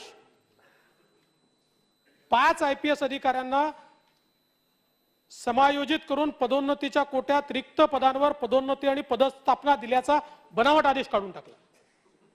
या 2 सचिवांची नावं होती आणि एक सहसचिव डॉक्टर माधव वीर यांच्या नावाने हा बनावट आदेश निघाला. शेवटी सरकारला मरीन ड्राईव्ह पोलीस स्टेशनमध्ये त्या ठिकाणी तक्रार करावी लागली. खरं म्हणजे त्या बिचाऱ्या अधिकाऱ्यांना व्हॉट्सअपवर संदेश मिळाले, त्यांनी अभिनंदनही स्वीकारून टाकलं की आज झालं, आपल्याला मिळालं सगळं. आणि बघा पैसे देऊन टाकले का? गुन्हेगारांची मजल मंत्री महोदय किती गेली आहे. चक्क अजितदादांचा नंबर फोर्ज करून त्या ठिकाणी खंडणी वसुली केली पुण्यामध्ये. थेट उपमुख्यमंत्र्याचा नंबर, आजकाल नंबर फोर्ज करता येतो. बरं करायचं तर दुसऱ्या कोणाचा करायचा, अजितदादांचा डायरेक्ट. ही हिंमत, ही पुण्यामध्ये 20 लाखाची खंडणी मागितली आणि 2 लाख स्वीकारले. आता ठीक आहे, पोलिसांनी अटक देखील केली आहे, पण कुठेतरी हे जे काही प्रकरण वाढत आहे आणि विशेषतः पुण्यामध्ये लँड ग्रॅबिंग आणि फेक माथाडी, माथाडीच्या कायद्याला आमचं समर्थनच आहे, पण ज्या प्रकारचा फेक माथाडीची वसुली ही आता पुणे जिल्ह्यामध्ये सुरू आहे. मंत्री महोदय, आपला जिल्हा आहे, उपमुख्यमंत्र्यांचा जिल्हा आहे, आपल्या इकडे येत असतील, आज तिथले उद्योजक हे प्रचंड त्या ठिकाणी धास्तावलेले आहेत. त्यांना या फेक माथाडींना काम न करण्याचे पैसे द्यायचे, काम करायचे पैसे नाही. आम्हाला इतके पैसे द्या, मग आम्ही तुम्हाला येऊन त्रास देणार नाही, याचे पैसे द्यावे लागतात.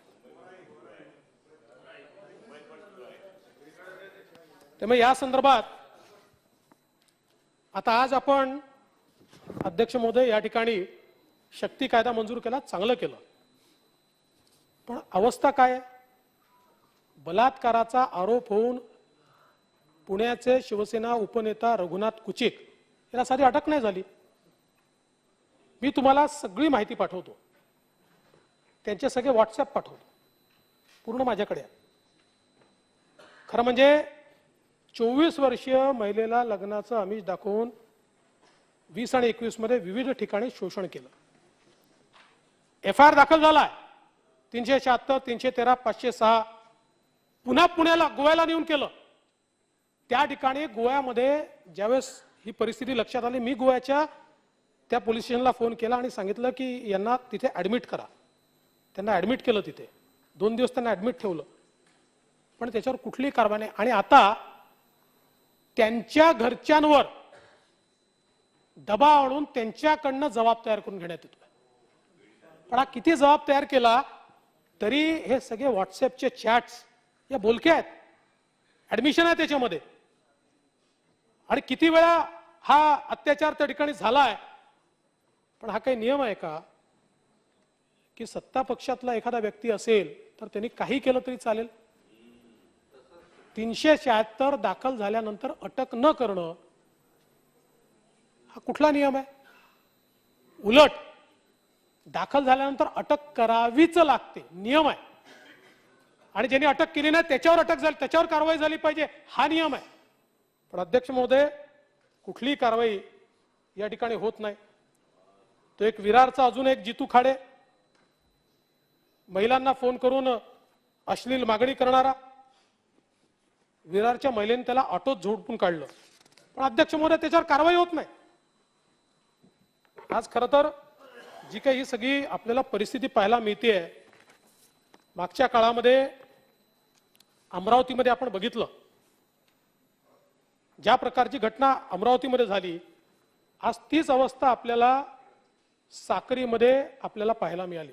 धुळ्यामध्ये धुलीवंदन साजरं करताना काही परिवार डीजे लावून आनंद साजरा करत होते. अजानची वेळ आली, त्यांनी सांगितलं डीजे बंद करा. यांनी तो डीजे बंद केला. त्यांनी सांगितलं आम्ही बंद करतो. आणि प्रभू श्रीरामाच्या संदर्भातलं गीत सुरू होतं आणि अचानक दगडफेक सुरू झाली. काही लोक मध्यस्थी करायचा प्रयत्न करत होते. थेट तलवारीने हल्ला झाला. आणि काय अवस्था, मी आपल्याकडे फोटो पाठवतो कशा प्रकारे त्या ठिकाणी मारण्यात आलेला आहे. आपण बघितलं तर इतकं भयानक अशा प्रकारचा तलवारी, कोयते, गुप्ती, लोखंडी रॉड अशा शस्त्रांनी त्या ठिकाणी हल्ले केले. आणि पोलिसांनी काय केलं, लेवल यांची तक्रार घ्यायची, त्यांची तक्रार घ्यायची, म्हणजे ज्यांना कापलाय आणि ज्यांनी कापलाय या दोघांच्याही तक्रारी घेतल्या, दोघांवरही गुन्हे दाखल केले. पण ज्यांनी हल्ले केले त्यांना तात्काळ सोडलं आणि ज्यांच्यावर हल्ले झाले त्यांना रात्रभर पोलीस स्टेशनमध्ये बसवून ठेवलं. आणि मग त्यांना अटक करून दुसऱ्या दिवशी 4 वाजता जामिनावर सोडलं. आता ते आरोपी फरार आहेत. हे जामिनावर बाहेर आले, ज्यांनी हल्ला केला ते फरार आहेत, ते सापडलेच नाहीयेत, कारण त्यांना त्याच क्षणी सोडून दिलं. आज खरं म्हणजे माझा सवाल आहे की ठीक आहे, प्रत्येक धर्माचा आदर केला पाहिजे. अजानच्या वेळी त्यांनी विनंती केली तर ते बंद करणं योग्य आहे, काही अडचण नाहीये. पण या राज्यामध्ये त्यानंतर रामाचं गीत ऐकणं हे जर या ठिकाणी अपराध होत असेल तर अध्यक्ष महोदय हे अत्यंत वाईट आहे. आणि म्हणून या संदर्भात कडक कारवाई जी आहे ती या ठिकाणी केली पाहिजे. आज खरं म्हणजे मी मध्ये प्रवीण चव्हाण यांचा विषय मांडला. खरं म्हणजे मंत्री महोदय, मी त्या दिवशी सांगितलं आपण अत्यंत हुशार आहात आणि आपण असा मस्त मार्ग त्यातनं काढला. आम्ही आपलं समजलो की एवढं भयानक षडयंत्र करणारे, सगळं त्याच्यात दिसणारे प्रवीण चव्हाण यांचा आपण राजीनामा घेतला आणि आता ते सरकारचे विशेष वकील नाहीत असं नाही आहे. आपण फक्त एकाच केसमध्ये घेतला, इतर सगळ्या केसमध्ये ते वकील आहेत. आणि एवढंच नाही, तुम्ही सीआयडी इन्क्वायरी करतो म्हणता, सीआयडीच्या अनेक केसेसमध्ये ते वकील आहेत. कसा न्याय मिळणार आहे, कसा न्याय मिळणार आहे? अध्यक्ष महोदय, या क्लिप्समध्ये एक प्रकरण अजून माझ्या लक्षात आलं. ते प्रवीण चव्हाणांचं डिस्कशन चाललं होतं, त्यातनं लक्षात आलं. आणि हे अत्यंत गंभीर प्रकरण आहे की ज्याच्यामध्ये पुण्यामध्ये एक गुन्हा उघडकीस आला 5 सप्टेंबर 2020 ला कोथरूड पोलीस ठाण्यामध्ये. आणि त्यावेळेस तो गुन्हा होता की कोणीतरी फोर्ज लोकांकडनं पैसे देऊन सिम्बायोसिसचे ऍडमिशनचे लेटर त्यांना देऊन टाकले, ते सिम्बायोसिसचे नव्हते, असा हा गुन्हा दाखल झाला. हा गुन्हा दाखल झाल्यानंतर त्या गुन्ह्याचा तपास कशा प्रकारे हा गुन्हा घडला असं पोलीस करत होते. त्याकरता त्यात तज्ज्ञांची काही मदत घेतली आणि ती मदत घेतल्यानंतर अनेक भयानक गोष्टी त्याच्यामध्ये लक्षात आल्या. एक हा जो गुन्हेगार होता अंबर, हा पुण्यातला मूळ निवासी, सध्या मीरा भाईंदर इथे राहतो. अनेकाची त्यांनी फसवणूक केली आहे. आणि रेस कारची एक कार बनावट कागदपत्र तयार करून विकण्याच्या आरोपात तो सध्या ठाण्याच्या केंद्रीय कारागृहात आहे. आणि त्याचा एक सहकारी शफीक अन्सारी हाही ठाण्याच्या कारागृहात आहे. अंबर हा हवाला एजंट सुद्धा आहे. आणि दाऊद इब्राहिमसाठी जो मनी लॉन्ड्रिंग करतो त्या हसन अली बाबा याच्याशी त्याचे जवळचे संबंध आहे. एक अजून कॅरेक्टर याच्यामध्ये लक्षात आलं. टिया सुनार नावाची त्याची गर्लफ्रेंड आहे, ती जम्मूची आहे. भारतात राहण्याकरता तिच्याकडे वैध कागदपत्र नाही आहेत. 90 पासून ती बनावट कागदपत्रांच्या भरोशावर राहते. बार डान्सर म्हणून पहिले काम करत होती आणि आंध्र आणि बंगाल सारख्या राज्यांमध्ये एजंट नियुक्त करण्याचं काम ही ती करते. आणि तिच्या आणि अनेक सहकाऱ्यांच्या बँक खात्यातनं पैसे ट्रान्सफर झाल्याची आता कबुली देखील दिली आहे. यासोबत निलेश शेट्टी हा एक बार ओनर आहे.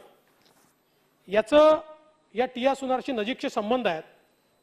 विक्रम मल्कानी, डॉन ब्रिगेन्झा आणि इतरांच्या माध्यमातून रशियन आणि युक्रेनियन टोळ्यांशी यांचा संबंध आहे. एक अजून कॅरेक्टर याच्यामध्ये आहे, अर्पित चतुर्वेदी जो अंबरचा कौटुंबिक मित्र आहे, पुण्यातील बस्तान हटवल्यानंतर तो आता नोएडातनं ऑपरेट करतोय, दुबईमध्ये तो नित्य प्रवास करतोय, हे सगळं इन्व्हेस्टिगेशन मध्ये आलंय. त्याच्या ATM लोकेशनवरनं तो वेगवेगळ्या ठिकाणी, ज्या ठिकाणी मोठ्या प्रमाणात अल्पसंख्याक समाज आहे अशा भागातनं कॅश डिपॉझिट करतो. त्याचे CDR पाहिल्यानंतर त्याचे बहुतेक कॉल्स घाना, बेल्जियम इथनं झाले आहेत. बँक अकाउंट आणि KYCचे कागदपत्र हे देखील इतरांच्या नावाने आहेत. एक अजून कॅरेक्टर याच्यामध्ये प्रत्युष सिंग, हा बिहारचा आहे.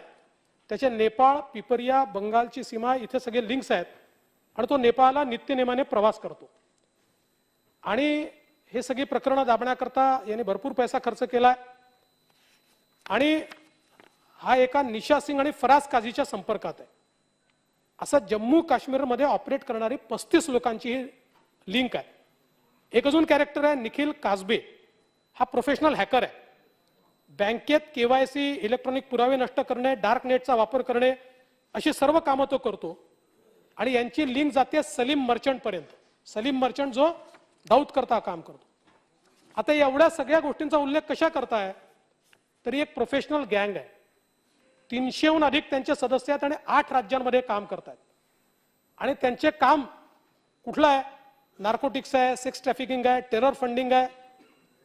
आता असं लक्षात आलं की हे लोक काय करतात, तर मगाशी सांगितलं अशा वेगवेगळ्या बँकांमध्ये डॉर्मंट अकाउंट शोधून काढतात, मेलेल्या माणसाचे अकाउंट शोधून काढतात, त्यांचे खोटे IDs तयार करतात, त्यांच्या खात्यामध्ये पैसे भरतात आणि त्याच दिवशी जम्मू काश्मीरमध्ये किंवा बंगालमध्ये दुसऱ्या खात्यांमधनं हे पैसे विड्रॉ होतात.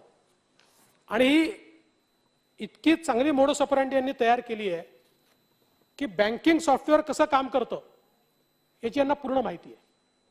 त्यामुळे संध्याकाळ व्हायच्या आत हा सगळा पैसा ट्रान्सफर झालेला असतो. आणि आपण जर बघितलं, हा संपूर्ण याचा रिपोर्टच आहे, कंप्लीट रिपोर्ट आहे.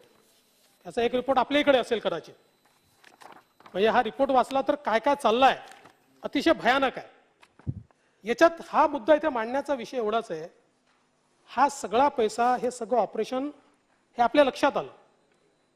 मध्यंतरीच्या काळामध्ये पुणे पोलीस अतिशय वेगानं याच्यावर काम करत होते.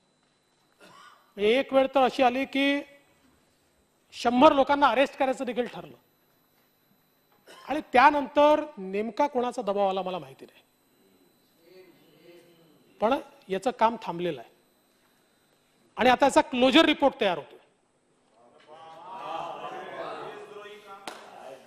माझी विनंती एवढीच आहे, हा सगळा रिपोर्ट आपल्या पोलिसांजवळ उपलब्ध आहे, कंप्लीट पोलिसांकरताच तयार झाला, पोलिसांनीच तयार करून घेतलाय. जिथनं कुठनं त्यांनी तयार केला असेल हा त्यांनीच तयार केलेला आहे.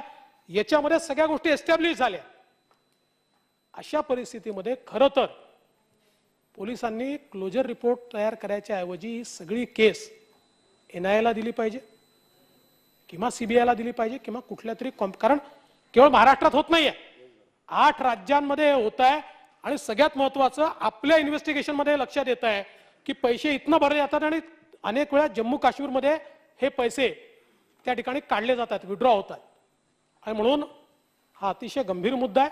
आपण स्वतः याची माहिती घेतली पाहिजे. माझ्याजवळ याची टाइमलाईन आहे, म्हणजे कोणी कोणी कधी कधी या संदर्भात ब्रीफिंग घेतलं वगैरे, सगळी टाइमलाईन आहे. अगदी मार्च 2022 पर्यंतची सगळी टाइमलाईन माझ्याकडे आहे. पण मी इथे सांगणार नाही आपल्याला, मी प्रत्यक्ष त्या संदर्भातली माहिती देईल.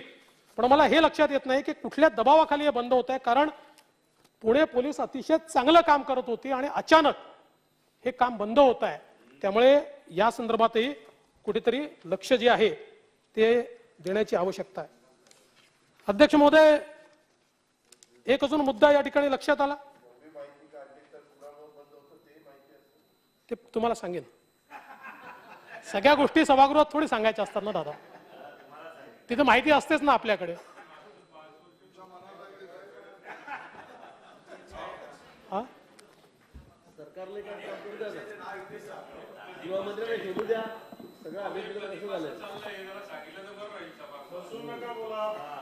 दोन 2020 साली हा गुन्हा दाखल झालाय. पण समजा असं समजून चला की 2010 पासून चाललाय, 15 अगदी मी मुख्यमंत्री झाल्यापासून चाललाय, तरी सोडून द्यायचं का? नाही सोडायचं ना. पुन्हा जेव्हा उघडकीस येईल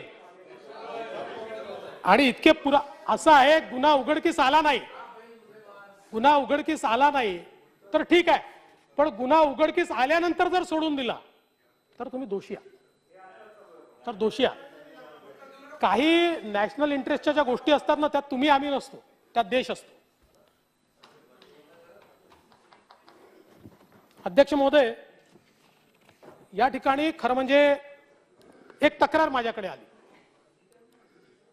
आणि त्या तक्रारीचा एक पेन ड्राईव्ह पण माझ्याकडे आहे.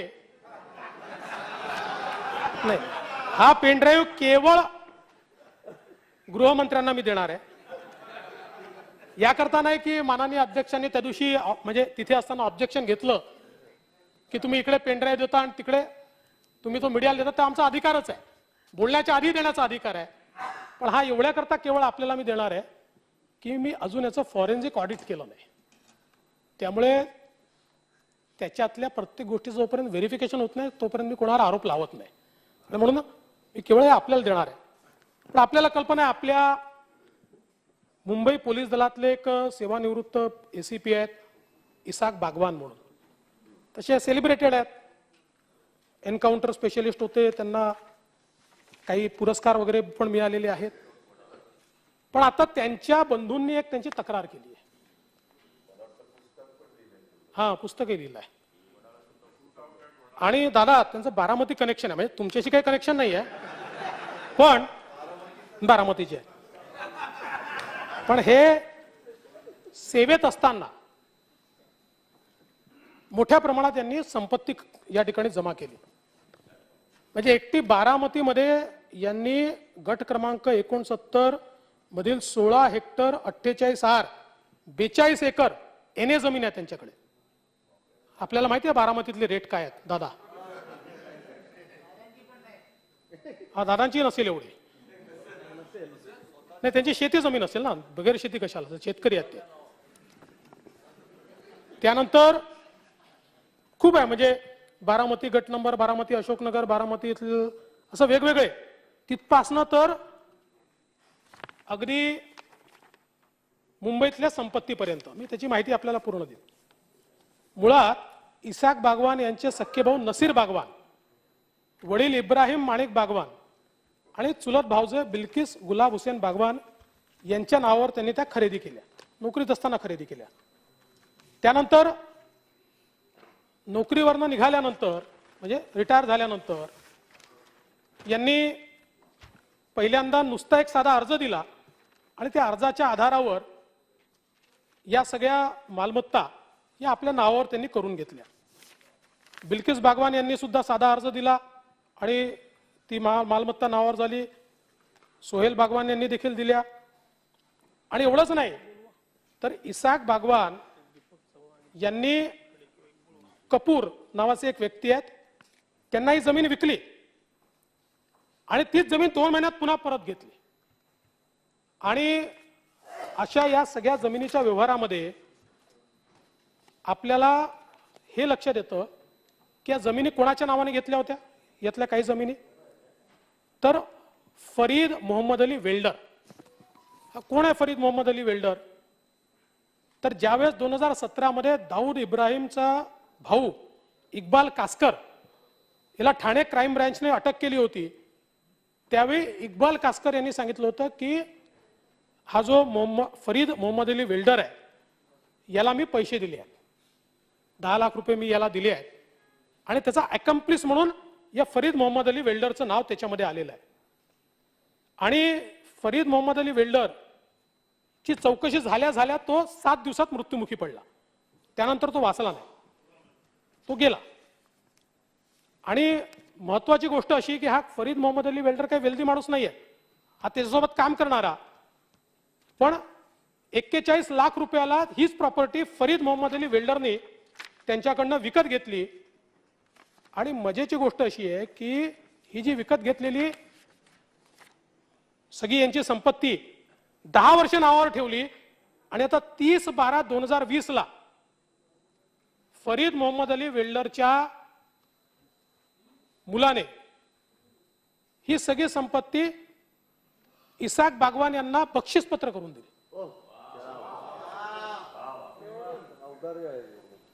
बक्षीसपत्र करून दिली. आणि ह्या सगळ्या याच्यात ही आपल्याला पेनड्राईव्ह देण्याचं कारण याकरता आहे की याच्यामध्ये एका राजकीय नेत्याने मध्यस्थी केली.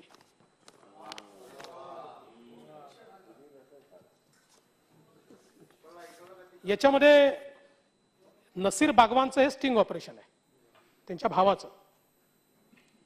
आणि त्याच्यामध्ये स्पष्टपणे कसा तो राजकीय नेता बारामतीला गेला, बारामतीचा नेता नाही आहे, संशय नाही तयार करायचा आपल्याला.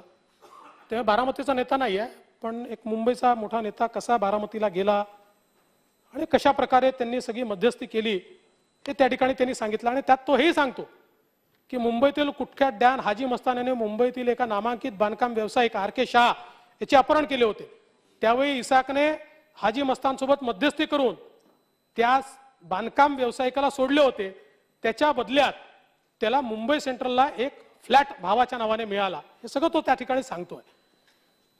अध्यक्ष महोदय, हे सांगण्याचं कारण याकरता आहे की आज सातत्याने आम्ही या सभागृहामध्ये सन्माननीय मंत्री नवाब मलिक यांच्या संदर्भातला मुद्दा मांडतोय. आता झालं मागच्या वेळेस हायकोर्टामध्ये केस होती. आता हायकोर्टाने निर्णय दिला आणि अतिशय प्रायमाफेसी निर्णय दिला. आणि जे आर्ग्युमेंट्स माननीय मंत्री महोदय या सभागृहात आपण केले ते सगळे हायकोर्टाने दुसऱ्या दिवशी फेटाळले. ते सगळे फेटाळलेले. असं असताना एवढी जिद्द का? एखादं दुसरं प्रकरण असतं तर आम्ही त्याचा पाठपुरावा कदाचित कमी केला असता. पण देशाच्या सिक्युरिटीशी संबंधित आणि मुंबईच्या बॉम्बस्फोटातल्या आरोपीकडनं अशा प्रकारे मनी लॉन्ड्रिंग करून या ठिकाणी जमिनी घेतल्यानंतर, ईडीने अटक केल्यानंतर, ट्रायल कोर्टाने त्यांना कस्टडी दिल्यानंतर, हायकोर्टाने देखील ती कन्फर्म केल्यानंतर हा अट्टहास काय की आम्ही त्यांचा राजीनामा घेणार नाही. सरकारच्या प्रतिमेवर याचा परिणाम होतो. हा परिणाम होतोय. म्हणजे हे कदाचित तुम्हाला असं वाटत असेल की केंद्र सरकार राज्य सरकार वगैरे काही नाही. सामान्य माणसाचा प्रश्न आहे. सामान्य माणसाचा प्रश्न आहे की एक मंत्री जेलमध्ये असताना त्याचा राजीनामा का घेतला जात नाही. अध्यक्ष महोदय, खरं म्हणजे मी या ठिकाणी माझं भाषण संपवणार आहे, पण माझी अपेक्षा आहे की शेवटी महाराष्ट्राने एक परंपरा पाळली आहे. आणि महाराष्ट्रामध्ये आज आपण पाहतोय, तुम्ही आमच्यावर आरोप लावता, आम्ही तुमच्यावर आरोप लावतो. तुम्ही सांगितलं केंद्रीय एजन्सी करतायत. आता मी सकाळीच बोललो कशा प्रकारे दरेकरांवर त्या ठिकाणी सहकार विभागाची कंप्लेंट नाही, बँकेची कंप्लेंट नाही, सुमोटो पोलीस कंप्लेंट घेतात. ठीक आहे, आम्ही कोर्टात जाऊ, कोर्ट जो निर्णय देईल तो आम्ही मान्य करू, आम्ही असं म्हणत नाही. आज सर्वोच्च न्यायालयाच्या न्यायाधीशांनी टिप्पणी केली आहे की कालच महाराष्ट्रातल्या सरकारमधले काही लोक असं बोलले की न्यायालय एकतर्फी निर्णय देतो. त्यांनी सांगितलं की असा आरोप झाला तर या आरोपाला आम्ही कचऱ्याची पेटी दाखवतो, पण आम्ही त्याची नोंद घेतली. आणि म्हणून मला असं वाटतं की एकूणच मुंबई महानगरपालिकेचा भ्रष्टाचार असो किंवा ही सगळी प्रकरणं असो, या संदर्भात कुठेतरी कारवाई झाली पाहिजे. आणि ती जर झाली नाही तर हे सरकार नेमकं कोणासोबत उभं आहे हे आम्हाला सांगण्याची आवश्यकता पडणार नाही. ते जनतेला निश्चित समजेल. जय हिंद, जय महाराष्ट्र.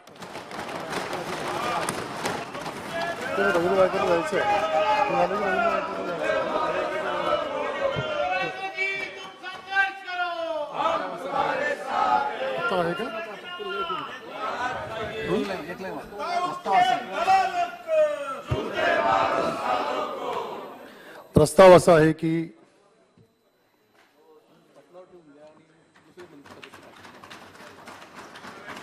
प्रस्ताव पटलावर ठेवण्यात आला. सन्मान्य सदस्य रवींद्र वायकर.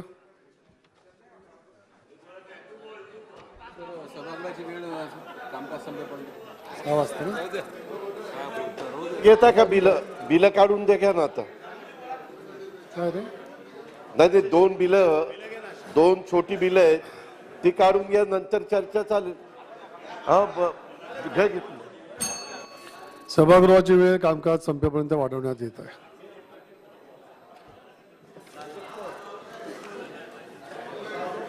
सन्मान्य अध्यक्ष महोदय, सन 2022 विधानसभा विधेयक क्रमांक 14 महाराष्ट्र आता त्यांनी सांगितलं. सन्मान्य आशिष शेलार.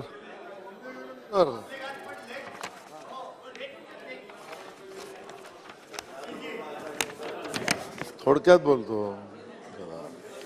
नाही अध्यक्ष महोदय, माननीय मंत्री महोदय, बिल आपल्याला काढायचं आमची त्याला ना नाही आहे, कारण हे राज्याच्या हिताचंच आहे. पण आमचे दोनच प्रश्न आहेत की पहिली गोष्ट तर हे विभागीय शुल्क नियमन समिती आणि पुनरीक्षण समिती या दोन समित्यांना तुम्ही आता वेतनाच्या ऐवजी मानधन देणार आहात. राज्याचा वित्तीय भार कमी होईल, हरकत नाही, चांगली गोष्ट आहे. आमचा सवाल आहे की कोरोनाच्या काळामध्ये या दोन समित्या कुठे गेल्या होत्या? कारण आता सन्माननीय सदस्य अतुल भातखळकर इकडे आहेत. ते अतुल भातखळकर कोर्टात गेले. 2 मिनिटं आहे. कोर्टात का गेले ते? तर ते कोर्टात यासाठी गेले की शाळांच्या फी. मंत्र्यांचं निवेदन आहे, तेवढं आपण करून घेऊ. तुम्हीच सर्व आहे, पण मंत्र्यांचं आहे, ते पण मंत्र्यांचं आहे, आमचं काहीच म्हणणं नाही. सन्मान्य बनसोडे साहेब, आपण तुम्हाला निवेदन करायचं आहे ना? निवेदन करून घ्या. सन्माननीय अध्यक्ष महोदय, विधानसभा तारांकित प्रश्न क्रमांक 43,128 ला दिलेल्या उत्तरासंदर्भात माननीय अध्यक्ष महोदय, विधानसभा यांनी दिलेल्या निर्देशास अनुसरून खालीलप्रमाणे मी निवेदन सादर करीत आहे. महात्मा गांधी राष्ट्रीय ग्रामीण रोजगार हमी योजनेअंतर्गत फळबाग लागवड व वृक्ष लागवड इत्यादी वैयक्तिक लाभाचे कामे घेण्याची तरतूद आहे. फळबाग लागवड कार्यक्रमामुळे लाभार्थ्यांच्या उत्पन्नात वाढ होऊन त्याचं जीवनमान उंचवण्यास त्या ठिकाणी मदत होत आहे. औसा तालुक्यातील आमच्या अभिमन्यू पवार साहेबांनी या ठिकाणी प्रश्न उपस्थित केला होता. तर औसा तालुक्यासाठी शासनाच्या निर्देशानुसार 240 हेक्टर क्षेत्रावर फळबाग लागवड करण्याचा लक्ष्यांक देण्यात आला होता. प्रत्यक्षात 2159 लाभार्थी क्षेत्र 2185 हेक्टर एवढे प्रस्ताव प्राप्त झाले व सर्व प्रस्तावांना तांत्रिक मान्यता देण्यात आलेली आहे. त्यापैकी 1648 लाभार्थी क्षेत्र 1612 हेक्टर यांना प्रशासकीय मान्यता देण्यात आलेली आहे. 1648 प्रशासकीय मान्यता दिलेल्या प्रस्तावापैकी एकूण 1390 प्रस्ताव ऑनलाईन करण्यात आलेले आहेत. त्यापैकी 600 छोटं का होईना पण माननीय मुख्यमंत्र्यांचं भाषण आम्हाला या सभागृहामध्ये ऐकायला मिळालं आणि एकूणच महाविकास आघाडीच्या सरकारच्या संदर्भात त्यांनी मांडलं की आम्ही चांगलं काम करतो आहे आणि जे काही आम्ही असं म्हणणाऱ्यांपैकी नाही आहोत की आम्ही निवडणुकीपुरतं हे म्हटलं आता हे करणार नाही. ठीक आहे, कदाचित ते विसरले असतील 50,000 रुपये हेक्टरी जे काही शेतकऱ्यांना द्यायचे होते, बांधावर जी काही आश्वासनं दिली होती. पण ठीक आहे, आपण आता तो विषय काही या ठिकाणी काढू नये.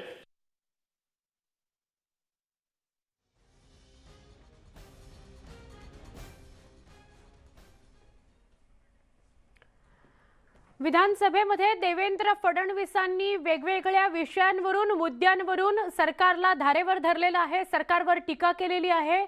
नवाब मलिकांनी पुन्हा राजीनामा देण्याचा मुद्दा असो किंवा वेगवेगळ्या विषयांवर सरकारवर होत असलेले भ्रष्टाचाराचे आरोप असो, महिलांच्या सुरक्षिततेचा मुद्दा असो, एका शिवसेना नेत्यावर एका मुलीने केलेले आरोप आणि त्यानंतर सुद्धा कारवाई न होणं, प्रवीण चव्हाणांचा मुद्दा किंवा कोरोनाच्या काळामध्ये झालेला भ्रष्टाचार, अशा वेगवेगळ्या विषयांवरून फडणवीस आक्रमक झाले.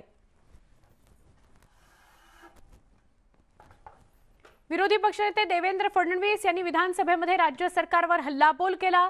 घोटाळ्यावर बोलल्यास मुंबईचे शत्रू ठरवलं जातं असा टोला त्यांनी लगावला. मुंबईला देण्याऐवजी लुटण्याचंच काम केल्याचा आरोप त्यांनी सत्ताधाऱ्यांवर केलेला आहे. कोरोनाच्या काळामध्ये भ्रष्टाचार झाल्याचा गंभीर आरोप देवेंद्र फडणवीस यांनी केला. पदाधिकाऱ्यांच्या नातेवाईकांना कंत्राट दिली गेली, पालिकेच्या अनेक योजनांमध्ये घोटाळा झाला असंही त्यांनी म्हटलं. लोकांना औषधं मिळत नाहीत, वजन पडल्याशिवाय फायली मंजूर होत नाहीत, असाही गंभीर आरोप देवेंद्र फडणवीस यांनी मविया सरकारवर केलाय. अनेक फायली प्रलंबित असल्याचा आरोप सुद्धा देवेंद्र फडणवीसांनी केला. मुंबई महानगरपालिका देशात 45व्या क्रमांकावर असून नागपूर महापालिकेने बीएमसीला पिछाडीवर टाकल्याचं फडणवीस यांनी विधानसभेमध्ये सांगितलं. कविवर्य विंदा करंदीकर असं म्हणतात, सकाळपासून रात्रीपर्यंत तेच ते माकडछाप दंतमंजन, तोच चहा तेच रंजन, तीच गाणी तेच तराणे, तेच मूर्ख तेच शहाणे, सकाळपासून रात्रीपर्यंत तेच ते. खानावळीही बदलून पाहिल्या, कारण जीभ बदलणं शक्य नव्हतं. काकूपासून ताजमहाल सगळीकडे सारखेच हाल. नरम मसाला गरम मसाला, तोच तो भाजीपाला, तीच ती खवट चटणी, तेच ते आंबट सार, सुख थोडे आणि दुःख फार. आमचा कारभार उत्तमच चाललेला आहे अशी जी भावना या सरकारला आलेली आहे, त्या संदर्भात ते असं म्हणतात, तुम चाहो तबेलों को बाजार कह दो, तुम चाहो पतझड़ों को बाहर कह दो, तुम्हारा ही राज है अभी यहां पर, तुम चाहो तो स्कूटर को कार कह दो. छुट्टी का दिन बीतने लगा यहीं पर, अपने दफ्तर को तुम घर बार कह दो, इसी पर मिलने लगी अब हर खबर, अपने मोबाइल को अखबार कह दो. तुम्हारी इस सहूलियत भरी जिंदगी में मुसीबत खड़ी करे उसे सरकार कह दो. तुम्हारी सहूलियत भरी जिंदगी में मुसीबत खड़ी करे उसे सरकार कह दो. फर्जी डिग्रियां खूब ले ली अब लोगों ने, तुम चाहो तो पढ़े लिखों को गवार कह दो. आमचे मुख्यमंत्री साहेब असं म्हणतात की प्रश्न विचारायला अक्कल थोडी लागते. आता आम्हाला हे माहितीच नव्हतं. आम्ही उगीच 22-25 वर्ष या सभागृहामध्ये तारांकित प्रश्न, अतारांकित प्रश्न, काय काय प्रश्न विचारत बसलो. आधीच हे समजलं असतं तर नसते विचारले. पण काही लोकांना संसदेमध्ये संसद रत्न पुरस्कार मिळतो अधिक प्रश्न विचारल्याबद्दल, काहींना इथे पुरस्कार मिळतो अधिक प्रश्न विचारल्याबद्दल. पण आज आम्हाला समजलं प्रश्न विचारायला काही अक्कल लागत नाही. एक आमचे प्रवक्ते साहेब म्हणतात, वाईन ही दारू नाही. मग आता ड्रंक अँड ड्राईव्ह मधनं वाईन वगळली जाणार का, हे आम्हाला गृहमंत्र्यांनी सांगितलं पाहिजे. कारण वाईन ही दारू नाही आहे, त्यामुळे वाईन पिऊन ड्रायव्हिंग केलं तर no fine. If you have wine, आणि ती दारू नसल्यामुळे आता वेगवेगळ्या बैठकांमध्ये आपण वाईन सर्व करणार का.